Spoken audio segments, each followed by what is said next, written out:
Well, to Bangladesh now, where there's some semblance of calm on the streets of the capital after several days of protests against a controversial job quota system. A curfew, though, remains in place indefinitely, and a telecoms blackout continues to affect internet and mobile phone services.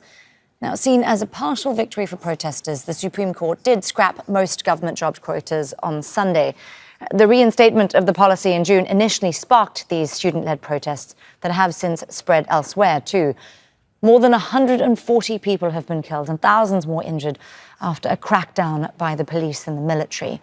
Well, let's bring in our correspondent Tanvir Chowdhury. He joins us now from the capital, Dhaka. Tanvir, protesters are saying, though, that this isn't over.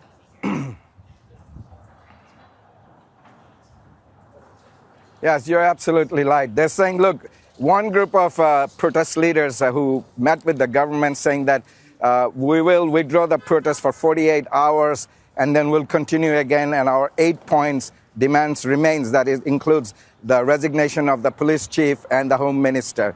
On the other group, those we are talking to on the phone and on the run, they're saying we don't agree with them. Our protest still remains. We'll have a mass funeral all across the country honoring those who were killed. The situation is very eerily calm. It's not over. The biggest problem will be people who were killed and injured. Those not accounted for. Many were picked up and they're not accounted for. Two prominent politicians who were student leaders also, Junaid Saki and Nurul Haq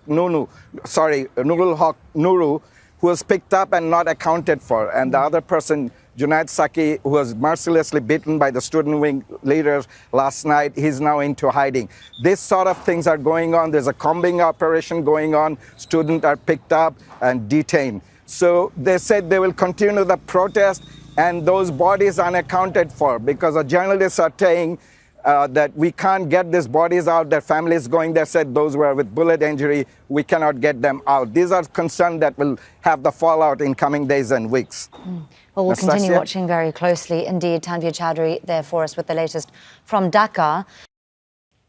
Make sure to subscribe to our channel to get the latest news from Al Jazeera.